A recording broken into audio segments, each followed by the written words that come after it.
In 2019, a man sent a final cryptic text from a cliffside in Wyoming, then vanished without a trace. 4 years later, a climber scaling an icy ravine makes a chilling discovery: the man's engraved watch, frozen deep within glacial ice. What investigators uncover next rewrites everything they believed about his disappearance, and who may have seen him last. The last time Amelia Rourke saw her brother, he had that look again, the one that danced somewhere between wonder and weariness. Daniel had hugged her with one arm, his other clutching a weathered camera bag slung across his back. "Just a short trip," he'd said, flashing a tired smile. "I need this one. One last shot before I start fresh." That was June 2019. The next thing she received from him was a text sent at 7:17 p.m., just as the sun was sinking behind Wyoming's jagged skyline. It read, "It's more beautiful than I imagined. Don't worry, I'm at peace." And then, nothing. No calls, no check-ins, no new photos. Daniel Rourke, 33 years old, with a growing online following and a camera full of stories, had vanished without a trace near Glacier Point. Authorities launched a full-scale search: helicopters, drones, ground crews. They found his rental car parked at the edge of the trailhead, a nearly full water bottle in the cup holder, his worn trail map folded neatly on the passenger seat. But of Daniel, there was no sign. The terrain was unforgiving, carved by ice and time. In the days that followed, rumors swirled. Some said he'd fallen into a ravine. Others whispered suicide. A few online conspiracy theorists insisted he faked his own death to disappear. Amelia never believed the last one, not entirely. Daniel was complicated, sure, and lately quieter, but he wasn't a coward. He loved beauty. He chased it, captured it, shared it. His disappearance didn't feel like escape, it felt unfinished. Each year on the anniversary of that text, she posted the same photo. Daniel standing on a cliff's edge, face to the wind, the mountains yawning behind him. Her captions were never dramatic. Just a simple plea: if anyone knows anything, please come forward. 4 years passed. Then, just as Amelia was preparing for another quiet vigil, her phone rang. The number was from Wyoming. A climber had been scaling a partially thawed ice chute when his axe struck something metallic. What he found was cold and half-buried, but unmistakable. A scratched, water-warped watch, its face cracked, its leather band stiff with frost. The back still bore the engraving she had picked out herself for Daniel's birthday. D. Rourke. 1999. Keep going. The call had come in just past noon, while Amelia was on lunch duty at the elementary school. At first, she didn't answer. Unknown number. Wyoming area code. It could have been spam or one of the endless people asking for donations. But something in her gut, that strange twisting ache she had carried for 4 years, made her press accept. "Ms. Rourke," the man on the line said, his voice calm but weighted. "My name is Detective Cal Marin. I'm with the Park County Sheriff's Office in Wyoming. I believe we've found something that may belong to your brother." She froze, her plastic fork suspended in midair above a half-eaten container of yogurt. The school cafeteria buzzed around her with the familiar chaos of children and clinking trays, but everything fell silent in her mind. "What did you find?" she asked, her voice barely audible. "There was a climber up near Glacial Bend. His name's Nolan Beck. He was on a solo ascent of the southeast chute when he struck something embedded in the ice. It's a wristwatch. We believe it may have been your brother's." Amelia didn't speak, couldn't. Her fingers tightened around the phone until her knuckles turned white. "It's engraved," the detective continued. D. Rourke. "The year reads 1999. We've already started forensic testing, but we'd like you to come in to verify. And we may need a DNA sample." Amelia stood up from the lunch table without saying goodbye to the other teachers. She didn't even realize she was crying until a kindergartner pointed and asked if she was hurt. No, she wasn't hurt. She was something else entirely. Hope cracked through her grief like sunlight splintering through the clouds after a long, unrelenting storm. That watch. She remembered giving it to Daniel when he graduated high school. He had worn it every time he traveled, said it brought him good luck.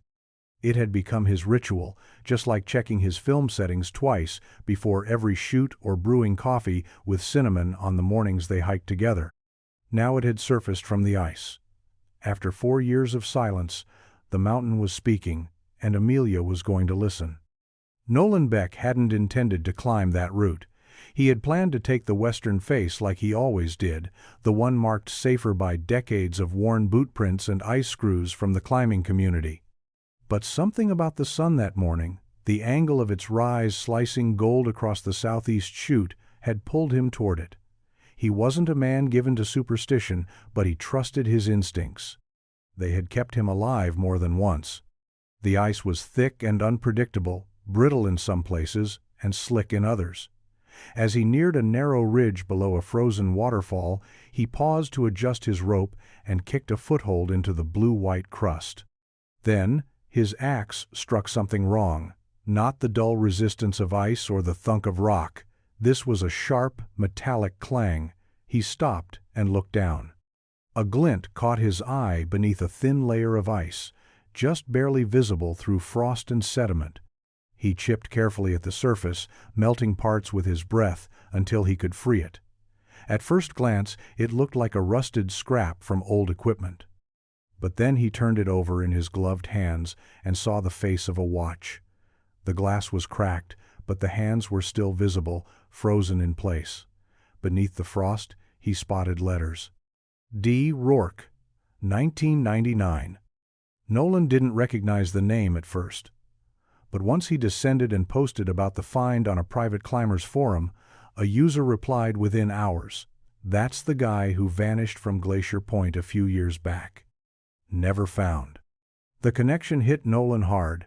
He'd stood just feet away from where Daniel Rourke may have spent his last moments, and now the mountain had finally given something back. He drove straight to the nearest ranger station, handed over the watch, and filled out a report. The rangers contacted the county sheriff's office. Within the hour, the call went out to Amelia Rourke. Back in his small cabin that night, Nolan sat by the fire. The image of that watch still burned into his mind. It wasn't just the discovery, it was the feeling in the air, in the wind. Like something had been waiting to be found. Amelia barely remembered the drive. She had packed in a daze, tossing jeans, hiking boots, and Daniel's old flannel into her duffel without thinking. The same flannel he used to steal from her closet in high school, claiming it smelled better than his own clothes. Now it was hers again, though it felt more like armor than comfort. She had driven the 11 hours from Denver to Park County in one long stretch, stopping only for gas and coffee she never finished. Her phone had buzzed a few times with messages from friends asking if the news was true. She ignored them all. The road into Glacier Point hadn't changed. Still narrow, still bordered by thick lodgepole pine and sudden drop-offs where the land disappeared without warning. It was early spring, but patches of snow clung to the shadowed shoulders of the road, reluctant to melt. The last time she had driven this route, she was in the back seat of a ranger's truck, her hands trembling in her lap as they described how hard it would be to find someone in terrain like this. Especially if he didn't want to be found. She pulled into the ranger station just before dusk. A single light buzzed above the front door, and a pickup truck sat parked outside, dust-coated and familiar. Inside, the air smelled of pine cleaner and cold paper. A man rose from behind the desk as she entered. "You must be Amelia," he said, stepping forward and offering his hand. "Detective Marin." She took it silently. His grip was firm, but not aggressive. There was sympathy in his eyes, but not pity. "I appreciate you coming," he said. "I know this isn't easy." She nodded. "You said you found his watch." Marin gestured to a nearby evidence table where a small plastic box sat under harsh fluorescent light. Inside, nestled against white cotton padding, was the watch, Daniel's watch. The leather band was cracked, the face frozen at 7:19, just 2 minutes after the text he had sent her. She reached out, her fingers hovering just above the lid, then pulled back. "How sure are you?" she whispered. Marin looked her in the eye. "We ran the serial number. It's his." That night, Amelia sat alone in a quiet motel on the edge of town, the kind with old carpet and thin walls that held every sound a little too long. Outside her window, the wind carried the restless hush of the pines, that low, constant whisper she remembered from the first search. 4 years ago, she had stayed just 3 rooms down. Nothing had changed. Not the pale curtains, not the faded red door, not the hum of the vending machine near the ice room. Everything was exactly the same, except this time she wasn't waiting for hope. She was waiting for proof. The watch still lingered in her thoughts, frozen at 7:19, 2 minutes after the text. It shouldn't have meant anything. It could have just stopped when the battery died, when the cold overwhelmed the mechanism. But something about that frozen moment haunted her. Daniel had always been precise. He loved numbers. He tracked sunrise down to the second, calculated his exposures like a ritual. It wasn't like him to let time slip. She pulled out her laptop and opened the folder she hadn't touched in over a year. It held everything the police had given her back. Then search maps, statements, satellite images, terrain models, archived texts. She clicked through until she reached Daniel's final GPS ping, sent along with the text. A ridgeline, no official trail, close to a crag the locals called Gannett's Crown. Steep, narrow, easily missed unless you knew where to look. That was the last place his phone had signaled. After that, it went dark. The next file was a photo, one he had taken and posted to his photo blog the day before he disappeared. It was stunning sunlight, spilling across a frozen ravine, distant peaks kissed by mist. But Amelia's eyes weren't on the mountains. She was focused on the lower right corner, a shadow, faint, almost human-shaped. She zoomed in, enhanced, tilted the screen. It could have been nothing, a trick of the light, or it could have been someone else. Her heart started to race, and for the first time since arriving, she felt something more than grief. She felt the flicker of suspicion. Maybe Daniel hadn't been as alone as everyone thought. Detective Marin had arranged to meet her at sunrise. Amelia was already waiting outside when his SUV pulled into the motel parking lot, its headlights cutting through the gray morning mist. She hadn't slept. Not really. The image of the watch, the frozen timestamp, and that shadow in Daniel's last photo had followed her into every shallow dream. Now, wrapped in her brother's old flannel and clutching a travel mug of stale coffee, she was ready for answers. The drive to the recovery site took nearly 2 hours. The roads narrowed into gravel, then dirt, winding through a forest that had swallowed secrets for centuries. Marin didn't talk much. He offered a quiet reassurance now and then, pointing out changes in the landscape, mentioning how the thaw had come earlier this year. It was why Nolan Beck had climbed that route at all. Glacial runoff had shifted, revealing ice that hadn't seen sunlight in decades. They parked at the trailhead and continued on foot. The air was sharp and clean, and every step sent small puffs of dust rising from the trail. After a while, the trees gave way to granite outcrops and long stretches of broken shale. Marin stopped near a ridge where caution tape still fluttered faintly in the breeze. It wasn't much. A shallow hollow where ice had receded, a few flagged stakes marking the perimeter, and a small team of rangers working quietly near a portable workstation. "This is where Nolan found the watch," Marin said, nodding toward the gully, "embedded in a vein of blue ice just below that rock shelf." Amelia stepped forward, heart hammering. She imagined her brother's hand brushing that very spot, maybe reaching out for help, maybe just trying to hold on to something before everything slipped away. She crouched low, touching the cold stone. One of the rangers approached with a clipboard. "We've got more coming in," he said. "Melt's exposing more debris.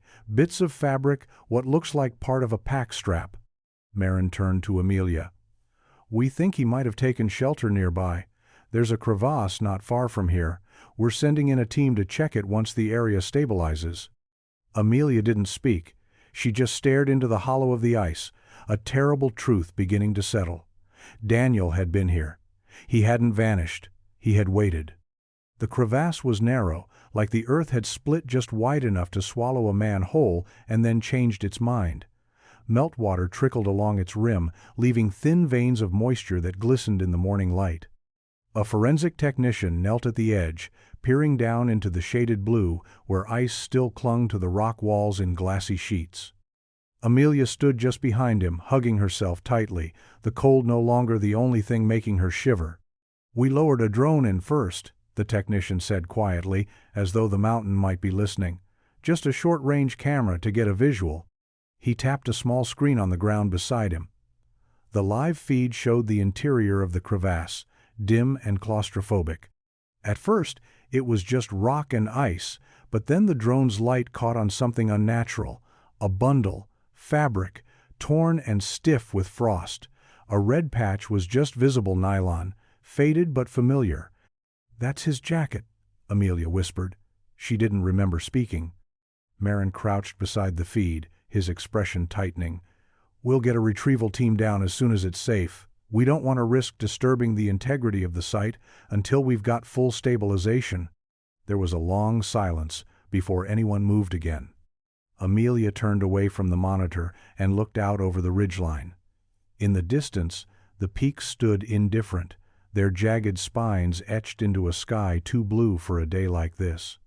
She had imagined this moment so many times over the years, the call, the discovery, the return. But she had never pictured it being like this, so still, so quiet, like the mountain had been holding its breath since Daniel disappeared. She stepped a little closer to the edge, not out of recklessness, but reverence. If Daniel had fallen, if he had crawled here after whatever had gone wrong, then this was his final view, this sky, these trees, that silence. And she understood suddenly why he had texted her what he did. "It's more beautiful than I imagined." Amelia wiped her eyes with her sleeve. She wasn't ready to say goodbye, but she was ready to listen. And this place, this frozen hollow, was finally beginning to speak. The extraction team moved like ghosts, their voices low and purposeful as they rigged anchor lines along the edge of the crevasse. The morning sun was climbing fast, bringing just enough warmth to make the ice more dangerous. Time was against them. Every drop of meltwater made the ridge above them less stable, every passing hour a gamble. Amelia stood back with Marin, her arms crossed tightly across her chest, watching as two techs descended one after the other into the narrow blue slit in the mountain. She tried not to imagine what they would find.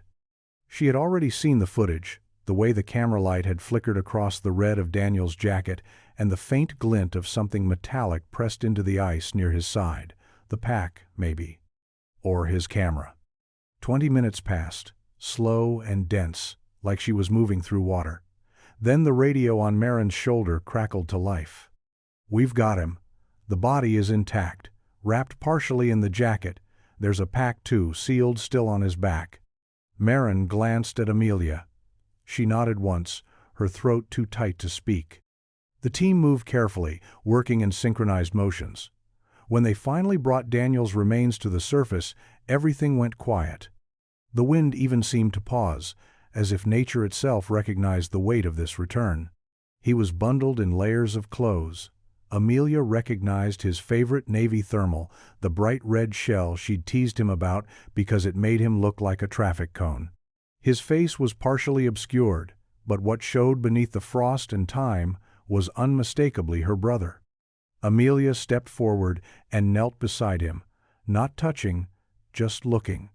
Her tears came quietly, tracking down her cheeks in slow, aching lines. "I'm so sorry you were alone," she whispered. One of the techs set down the sealed pack beside her. It was crusted in ice, but the zipper was intact. And strapped across the top, lashed down with paracord and a strip of cloth, was Daniel's camera, still housed in its waterproof case. Marin crouched beside her. "We'll get the card recovered. Carefully. It might have answers." Amelia didn't look up. Her hand rested gently on the pack. "He brought it all the way here," she said. "He wanted us to find it." They flew the memory card to the state forensic lab by helicopter. Amelia watched it go from the edge of the landing pad, her eyes fixed on the small black case like it contained a piece of Daniel's soul. In a way it did. His camera had been his voice long before he stopped talking. Every frame he shot was a piece of his mind. His longing, his effort to hold beauty still for just one moment longer. Back at the ranger station, Amelia sat in the same office where she had first seen his watch. Now, she waited for something more, proof not just of where Daniel had died, but of how he had lived in those final days. Detective Marin stepped in with 2 mugs of coffee, setting one beside her without a word. He didn't ask questions. He just sat across from her and waited too. It was nearly dusk when the call came. A technician from the lab confirmed that the memory card was intact. Some data was corrupted, but several files had already been recovered. Photos, video clips, GPS logs, time-stamped, tagged, and preserved by Daniel's obsessive nature, his last documented journey, frozen in digital amber. "They're sending the files to us now," Marin said, already opening his laptop. Amelia moved to his side, heart hammering. The first image loaded slowly, a sweeping panorama of the cliffs, lit gold by a sunrise that must have taken Daniel hours to reach. She could hear his voice in her mind describing it, hear the shutter click in the rhythm he used to hum when he was completely focused. The next few images were closer, more personal: a rock cairn, his tent, the worn pages of a journal laid open on a flat stone. Then a sequence that made her breath hitch: Daniel himself, using the camera's timer or a remote. In one frame, he was smiling faintly, eyes sunken but alert, back against the crevasse wall, bandaging his leg. In another, he was holding up a crude map drawn on torn paper, showing trails and a note scrawled in his familiar blocky handwriting. "Went looking. Still haven't seen him again. Maybe tomorrow." Amelia leaned closer, her voice low. "Who was he talking about?" Marin zoomed in on the frame, examining the note more carefully. The handwriting was unmistakably Daniel's, each letter printed in that neat, deliberate way he used for labels and trail notes. "Went looking. Still haven't seen him again. Maybe tomorrow." Below it, the date was scrawled June 4, 2019. Just one day before Daniel disappeared. "Him," Marin repeated quietly. "So someone else was up there." Amelia's mind swirled. All these years, the narrative had been simple. Daniel went hiking alone, got lost or injured, and died before help could reach him.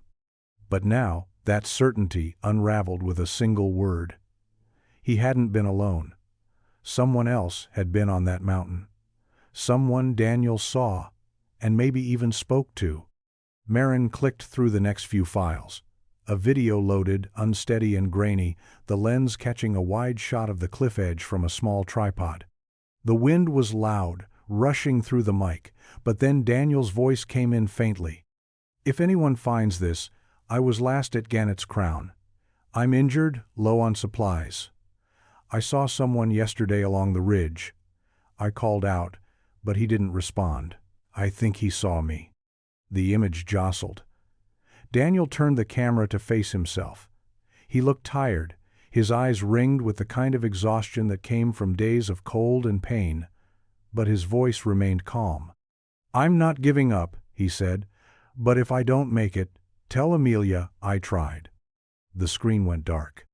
Amelia pressed a hand to her mouth, her eyes wet but unblinking. It wasn't just a final goodbye, it was a breadcrumb. He had seen someone, called out, been ignored, or worse, avoided. Marin sat back slowly, the room heavy with silence. "Did the original investigation ever report anyone else in that area?" Amelia asked. He shook his head. "No, at least, not in the final report." Her voice was barely a whisper. "Then someone lied, or someone disappeared just like he did. Either way, we need to find out who else was on that mountain." She looked back at the screen, where Daniel's face had just been. He hadn't left them a mystery. He left them a clue. The permit logs were stored in a gray metal filing cabinet at the back of the ranger station, dusty and largely forgotten now that most hikers registered through a digital kiosk. Marin pulled the drawer open with a metallic groan and flipped through a stack of handwritten forms bound with elastic bands.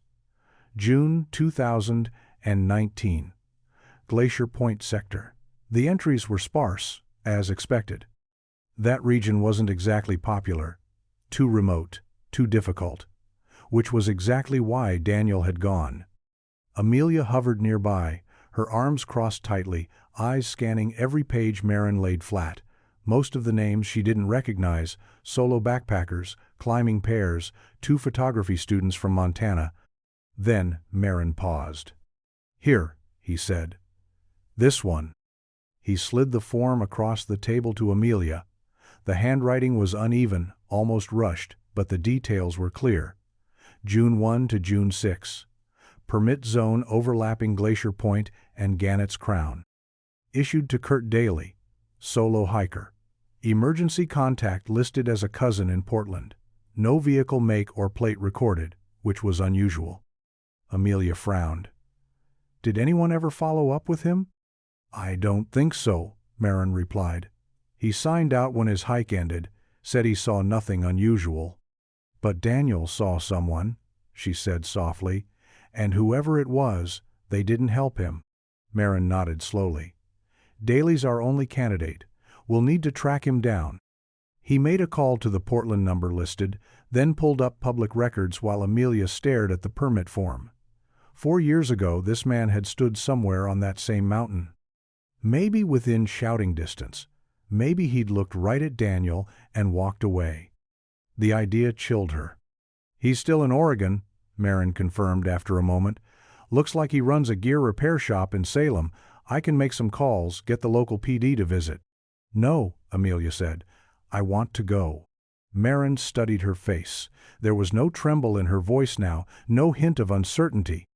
Just the quiet steadiness of someone who had spent years sitting in unanswered silence and was finally standing on the edge of the truth. "All right," he said. "We go together." For the first time since Daniel vanished, Amelia felt the story shift. Not closer to an ending, but to something else, a reckoning. The drive to Salem was long and quiet, the kind of silence that hums beneath the surface, waiting to become conversation but never quite reaching the surface. Marin kept his hand steady on the wheel, eyes fixed on the road. Amelia sat beside him, Daniel's flannel folded neatly in her lap, the fabric worn soft from years of memory. They didn't talk much. There wasn't anything left to say until they had answers. Rain began as they crossed into Oregon. Not a heavy storm, but a steady drizzle that turned the world gray and reflective. Storefronts blurred behind streaked windows, and the headlights of passing cars shimmered like ghosts. Amelia stared out into it, wondering what Kurt Daly had seen, wondering what he had chosen not to say. They found the shop tucked along a narrow street behind a cafe and a laundromat, a squat building with a painted wooden sign that read, "Highline Gear Repair."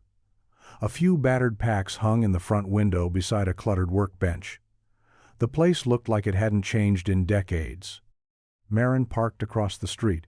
"You don't have to go in first," he said. "I want to see his face," Amelia replied, already opening the door.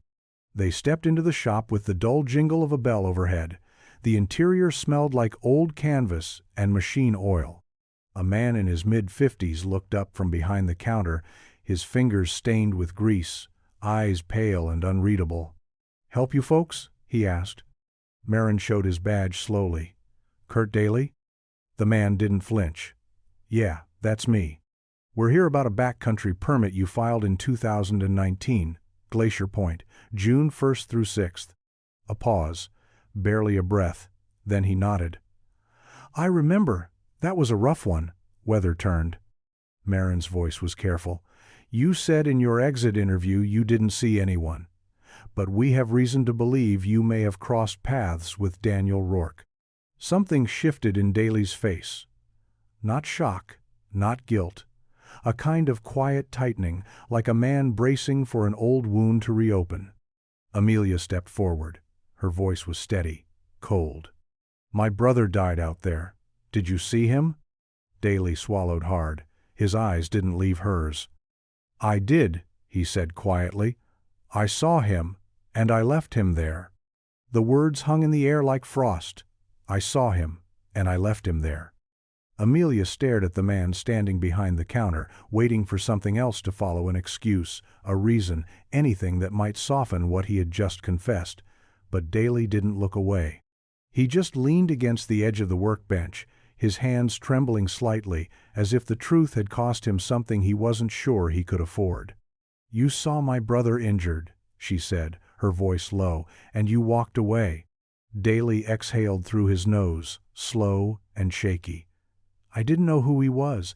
I didn't even know he was missing until months later when they put his name on the news. By then it was too late." "Too late for what?" Marin asked. "Reporting it? Calling it in? At least telling someone?" Daly looked down at his hands. "He was alive, I think. I saw him near the ridge. He was trying to stand, favoring one leg, looked like hell. I had been off trail. Took a shortcut that turned out to be a mistake. I heard him yell, but I panicked." Amelia's breath caught in her throat. "You panicked?" "I was cold, low on food, and 2 days behind schedule. I didn't want to get involved. That sounds awful, I know, but I didn't know if he was dangerous or delirious. He didn't look okay. I told myself someone else would find him, that he'd make it down." "You told yourself that to sleep at night," she said, her voice cracking. "He was a person, my person." "I know," Daly said, "and I've lived with that every day since." Marin stepped between them slightly, his tone professional. "Why didn't you say anything in your report?" Daly ran a hand through his graying hair. "I was ashamed, and by the time the search was in the news, I figured they'd never believe me anyway." "They might have found him," Amelia said. "He might have been saved." Daly's silence was confirmation enough. Marin straightened. "We'll need a formal statement." Daly nodded. "I'll give it." Amelia turned and walked out of the shop, the rain hitting her skin like pins. She didn't cry. Not this time. She just stood in the street, the truth finally hers, and let it settle where the wondering had lived for years. They drove back in silence, the Oregon rain tapering off by the time they crossed into Idaho. Amelia sat curled against the window, her brother's flannel jacket draped over her knees, as if it could shield her from the weight of what she now knew. Kurt Daly had looked Daniel in the eye, heard his voice, seen his struggle, and walked away. There had been no stranger in the distance, no ghost in the mist, just a man who chose comfort over conscience. Marin didn't press her to talk. He let the road carry them east, the tires humming a steady rhythm on wet pavement. When they stopped at a diner late that night, she barely touched her food. Her thoughts kept circling back to Daniel, lying alone at the edge of a world he once found so beautiful, waiting for someone who saw him and never came. Back at the ranger station the next morning, Marin slid a folder across the desk.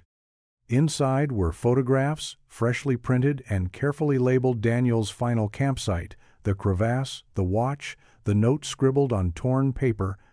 Amelia turned each one over with steady hands until she reached the last image. It was Daniel's face, taken with his own camera, staring directly into the lens.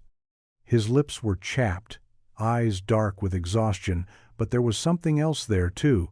Not fear, not even pain, just quiet defiance. He had known he was running out of time. He had known the mountain might keep him, and still he left a record. "We recovered more from the camera," Marin said gently. "Clips and voice memos. He tried to document everything, every hour, even the pain." Amelia held the photo to her chest. "He wasn't trying to disappear. He was trying to be remembered." Marin nodded. "And he will be." A knock interrupted them. A ranger stepped inside, holding a small, padded envelope. "Courier just dropped this," he said. "Came from the lab. It's the recovered memory card." Amelia reached for it, her hand trembling slightly. Whatever was on that card would be Daniel's voice, unfiltered, not through a search team or someone else's memory. It would be him. One last story from a place most never returned from. She was ready to listen. The room was dark except for the glow of the monitor. Marin dimmed the overhead lights before pressing play. Amelia sat beside him, her hands clasped in her lap, the recovered memory card already loaded into the system. The footage was raw, unedited, a shaky time-stamped window into Daniel's final days. The screen flickered, and there he was, bundled in layers, his skin drawn and pale, but still Daniel, still her brother. He sat propped against a wall of snow and granite, the camera angled slightly downward from its tripod. In the background, wind howled low and steady, the sound of isolation. "If you're watching this," Daniel said, his voice hoarse but steady, "I didn't make it out." Amelia bit the inside of her cheek. She had told herself she was ready. But hearing him speak again, watching his breath fog in the cold air, reopened a part of her she had kept locked for too long. "I fell 2 days ago," he continued. "Twisted something in my leg. Food's gone, water's nearly gone, and the pain is getting worse."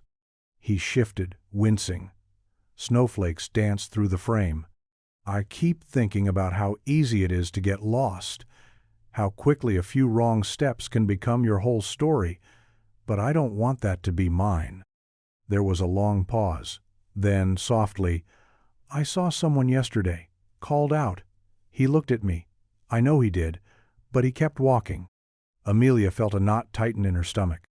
"I've spent my whole life chasing things that don't hold still. Light, color, beauty. Maybe I thought if I could catch enough of it, it would fix whatever was wrong inside me." Daniel looked up, directly into the lens. The clarity of his gaze startled her. "But if you're watching this, please don't let me disappear without meaning. Not like this. Let Amelia know I never stopped looking for the beautiful things, even at the end." The footage ended there, no music, no credits, just the quiet flicker of an empty screen. Amelia sat frozen. It wasn't closure, not exactly, but it was Daniel. Fully, finally, unmistakably Daniel. Still fighting to be seen, even in the cold, even in the dark. Later that evening, Amelia stood alone at the edge of Glacier Point, the wind tugging at her sleeves and the air thin with early spring chill. The snow had receded just enough to reveal scattered stone and brittle grass, but the horizon remained dusted in white. The same place Daniel had stood, breathed, and watched the world stretch out beneath him. She could almost see him there still, the slope beneath his boots, the camera in his hands, waiting for the right light to frame what only he seemed to see.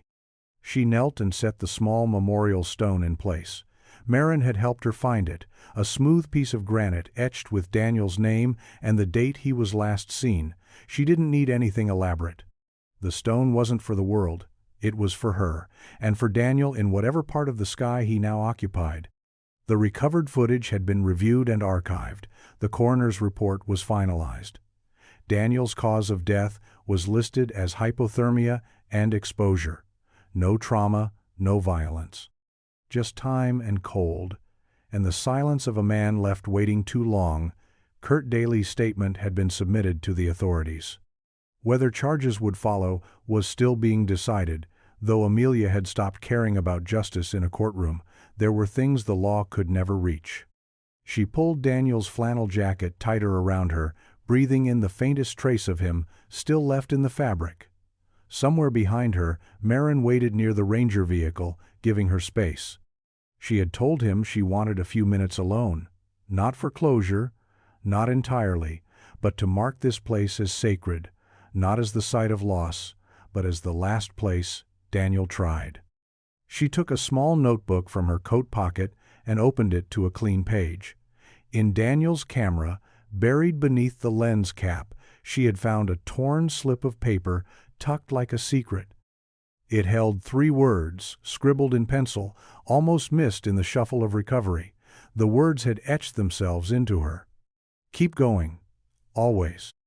So she wrote them again, this time in her own hand and left the page beneath the stone. Then she turned and walked back down the trail. 2 weeks later, Amelia sat across from a woman with soft eyes and a crisp notepad, sunlight spilling through the therapy office window in golden lines. She hadn't planned to come. Marin had recommended it gently, almost offhandedly, like a suggestion someone gives when they're unsure how else to help. But now that she was here, she found herself speaking more than she expected. "I used to think closure meant having every answer," she said, fingers curled loosely around a mug of tea. "But it's not. It's about what you do with the pieces you get." The therapist nodded, but didn't speak, just waited. Amelia took a breath. Daniel didn't just die out there, he recorded it. He tried to document every part, like he always did. He made it deliberate, honest. That's who he was, even when it hurt. She thought of the footage again, the final message. The calm way he had spoken, even with pain in his eyes. Not desperate, not angry, just real. Like a man accepting what was, and trying to leave behind something that mattered, a truth without ornament. "I used to be angry with him," she admitted. "For going alone, for taking risks, for chasing beauty like it was something he could own. But now I understand. It wasn't about the photo. It was about bearing witness." The therapist finally leaned forward. "And what do you want to witness now?" Amelia didn't answer right away. She looked out the window instead, watching a breeze stir the tops of the trees, the same kind of movement Daniel used to frame with his lens. Light and shadow, dancing. "I want to tell his story," she said. "Not the headlines, not just the disappearance. I want people to see what he saw, understand what he felt, why he left, and why he stayed. I want to make sure he doesn't vanish again." The therapist smiled gently. "Then maybe that's where the healing begins." Amelia returned the smile, faint but real. The grief would never vanish. It would just grow quieter, more folded into the rhythm of her days. But Daniel had left a trail, and she was finally ready to follow it. Not backward, forward. Amelia's living room had slowly transformed into something else. Maps lined the walls.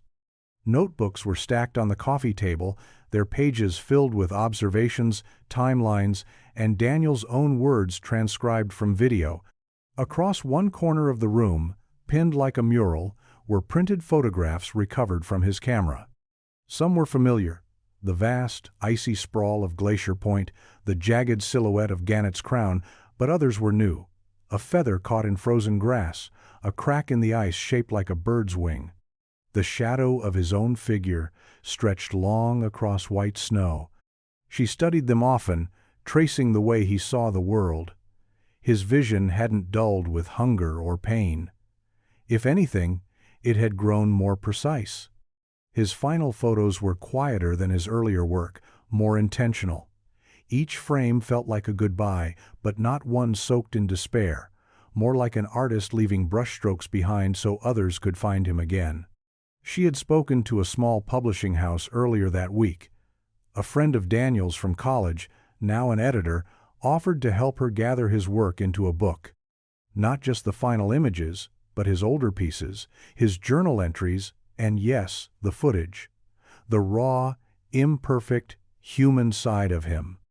"What will you call it?" her friend had asked. Amelia didn't hesitate. "Keep going." Now, with the idea in motion, she sat by her window as rain began to patter against the glass. She turned her attention to the worn shoebox in her lap, one she hadn't opened in years. Inside were postcards Daniel had sent from every place he visited: Iceland, Patagonia, Banff, always scribbled with lines like "sky like silver flame" or "water," so clear it made the heart ache. At the very bottom was a card she didn't remember seeing before. It was from Wyoming, sent just 2 weeks before his final hike. On the front, a photo of the cliffs at Glacier Point, blanketed in early snow. On the back, in his looping print, were only 6 words: "If I vanish, follow the light." Her breath caught. She didn't cry this time, she just placed the card beside the photos and whispered into the stillness, "I will." In the weeks that followed, word of the discovery began to spread. It started quietly, an article in a local paper, a segment on a regional outdoor news site, but soon the story took on a life of its own. Daniel's photos circulated online, passed between artists and hikers and strangers who had never met him but recognized the ache in his images. There was something about the way he captured stillness, the way he framed isolation not as emptiness but presence. It made people stop, look closer, feel. Amelia watched it unfold with cautious distance. She read the comments when she felt strong enough, skimmed past the ones that speculated or dissected or reduced. But buried beneath the noise, she found real voices. A woman who wrote that Daniel's video helped her talk to her brother for the first time in months. A teenage boy who said the phrase, "keep going now," lived above his desk. People were listening. And not just to the tragedy, to the message. She received a message request one night from someone she didn't expect, Nolan Beck, the climber who had found the watch. "Hey, I heard what you're doing. I just wanted to say, thank you for honoring him. And if you ever want help retracing that route, I'll take you myself." She replied before she could overthink it. "I'd like that, he would have too." It was early May when she returned to the mountain. This time, there was no search team, no panic, just her and Nolan, 2 backpacks, and a weather window that gave them 3 clear days. They hiked in silence at first, passing frozen waterfalls and the gnarled roots of trees still waking from winter. At night, they camped under stars Daniel had once photographed. Amelia kept his notebook beside her in the tent, flipping through pages she'd long since memorized. Lines of poetry, gear lists, fragments of thought. But there was one line that stopped her cold, written at the very edge of the last page. "There was someone else here today. I think he saw me." She stared at it, heart pounding. Not Kurt. Someone else. She closed the notebook, the firelight flickering across her face. There was still more to uncover. The air on the third morning was sharp and clean, the kind of stillness that feels borrowed from another world. Amelia stood at the edge of the outcrop where Daniel had taken his final photo. The snowline had melted back just enough to reveal the contours of stone beneath, like the earth was slowly waking up. Nolan stood a few feet behind her, giving her space. He had said little since they left camp, and she appreciated that. Some moments needed silence. She stepped carefully along the path her brother must have walked, stopping where the view opened wide to the north. Mountains unfurled across the horizon, layered in blue and white, and the early sun cast long shadows across the ridgeline. Amelia closed her eyes and listened to the wind, half hoping to hear Daniel's voice in the rustle of pine or the creak of distant ice. Instead, she heard something else. A faint metallic clink. She opened her eyes. Nolan had stepped down off the main trail, crouching near a collapsed tree that lay partially embedded in snow. He was brushing at something in the ground. "Hey," he called, not loud but urgent. Amelia hurried to his side. He stood and stepped back to reveal a small weathered object caught between 2 stones. It was a trail marker, half buried and rusted, the wooden post splintered at the base. At first, she thought it was just debris, maybe pushed here by a storm or carried down by a slide, but then she saw it. A strip of orange flagging tape, faded and brittle, tied to a root above the marker, and on it, written in faint ink, were the initials D.R. Nolan looked at her. "Your brother left this?" Amelia stared at the initials, her throat tightening. "I think so, but look where it's facing." The flag wasn't pointed toward the ridge or the main trail. It was angled toward a narrow ravine choked with brush and stone, a path no map marked. If Daniel had gone that way, it wasn't by accident. "There's more out here," she said, the realization blooming like fire in her chest. He was trying to lead us somewhere. And now, she would follow. The ravine was steep and cluttered with fallen limbs, loose rock, and patches of stubborn snow that clung to the shadows.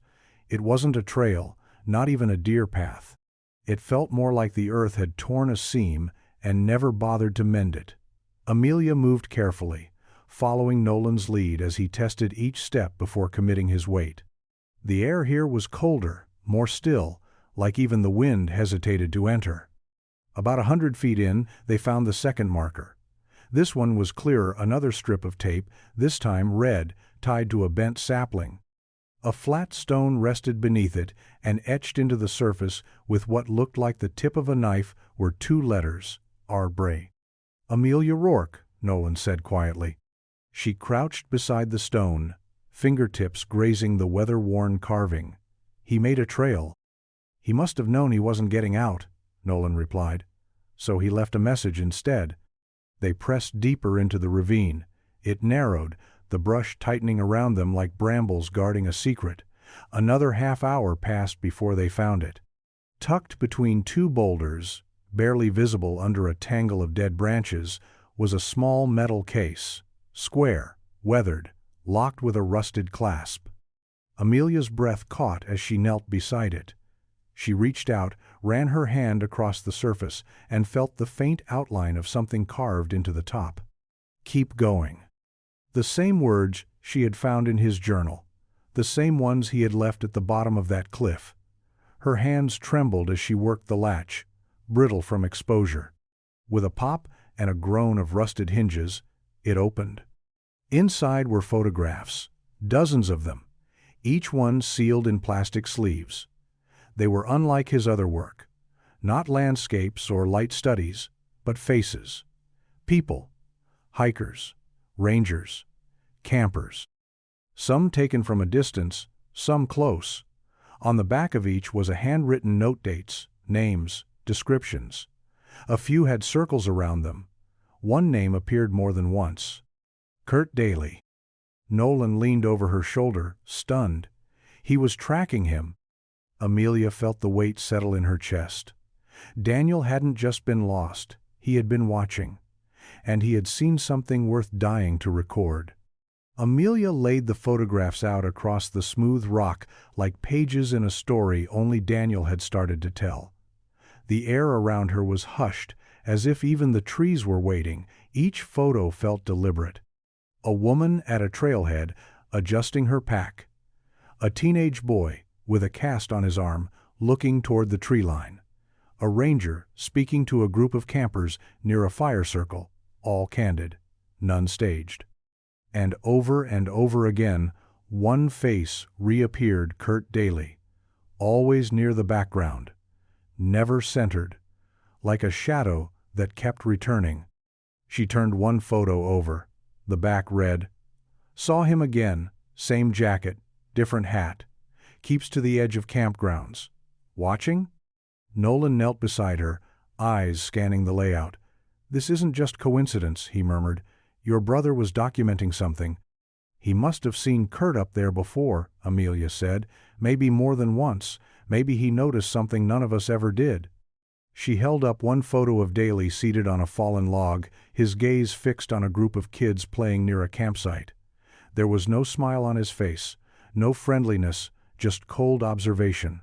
"He knew," she whispered. "Daniel knew something was wrong, and he tried to follow it." Nolan looked at her. "We need to take this to Marin, all of it." She nodded, but didn't move yet. Her hand drifted to the final item in the case, a small leather notebook. The pages were stiff, water-stained, but still legible. Inside, Daniel had written notes in his blocky, organized style, names, dates, cross-references. Hikers who had gone missing, others who had reported strange encounters near Gannett's Crown. Even a sketched map connecting locations. And then a final page, a single sentence. "If I don't make it back, this needs to." Amelia stared at the words, her throat tight. Daniel hadn't just been documenting his own experience. He had been building a case, leaving a trail not for rescue, but for truth. She stood slowly, carefully repacking the photographs and notebook into her bag. When she looked back toward the mouth of the ravine, the sunlight was beginning to shift. She no longer felt like she was returning from a grave. She was carrying evidence.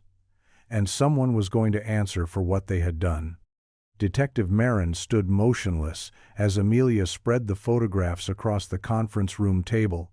His eyes flicked from one to the next, his expression unreadable, but his silence held weight.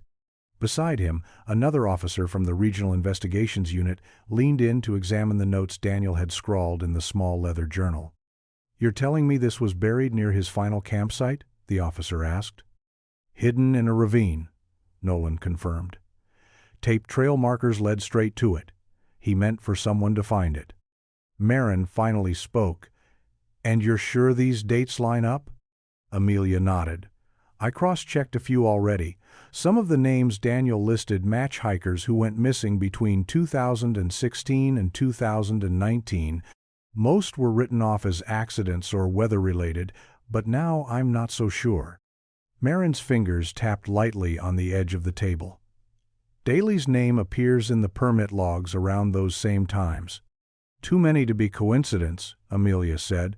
"And look at how he shows up in the photos, always on the edge, never directly engaged, always watching."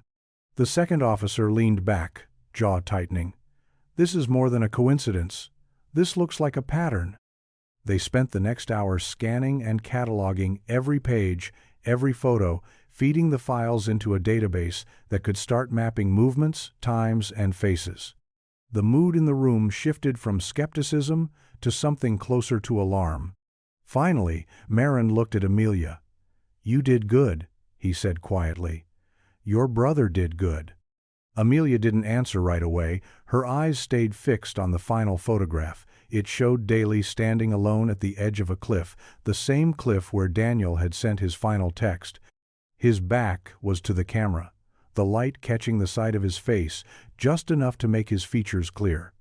"He wasn't just running from the cold," she said. "He was following something or someone." Marin gave a slow nod. "We'll bring him back in, officially. And this time, we're not letting him walk." As they gathered the evidence, Amelia felt a shift in her chest. Not relief. Not justice. Not yet. But momentum. The silence that had followed Daniel's disappearance was finally breaking. And this time, the truth had weight behind it. They brought Kurt Daly in quietly, without sirens or spectacle. It happened early in the morning, just as the fog was lifting off the highway near his gear shop. Two unmarked vehicles pulled up, and by the time Daly stepped outside with his first cup of coffee, Marin and two officers were already waiting. He didn't run, didn't speak. Just stared at them, hollow-eyed, like he already knew the time had come. Amelia watched from across the street, parked beside Nolan's truck. She hadn't planned to be there, but something inside her needed to witness it, not for vengeance, not even closure. She just needed to know he saw her, that he understood she had carried Daniel's story further than he ever imagined. Daly's expression never changed. As he was led to the vehicle, he turned his head slightly, just enough to glance toward her. Their eyes locked for a fraction of a second. Then he was gone. Later that afternoon, in the same room where Daniel's photos had been examined, Amelia sat beside Marin as the first wave of case files reopened. Cold cases that had been stagnant for years. Hikers whose disappearances had never made the news, families who had buried questions but never received answers. Daly wasn't charged with murder, not yet. But the circumstantial weight of what Daniel had left behind was enough to reopen everything. The press picked up the story by the next day. Not just the rearrest, but Daniel's trail. They called it poetic, tragic, heroic. Some even called him the witness in the wilderness. Amelia didn't care what name they used. She just wanted them to keep listening. Marin turned to her after the reporters left the station lobby. "You changed the course of this investigation. He was almost forgotten." "He wouldn't have let that happen to someone else," she said.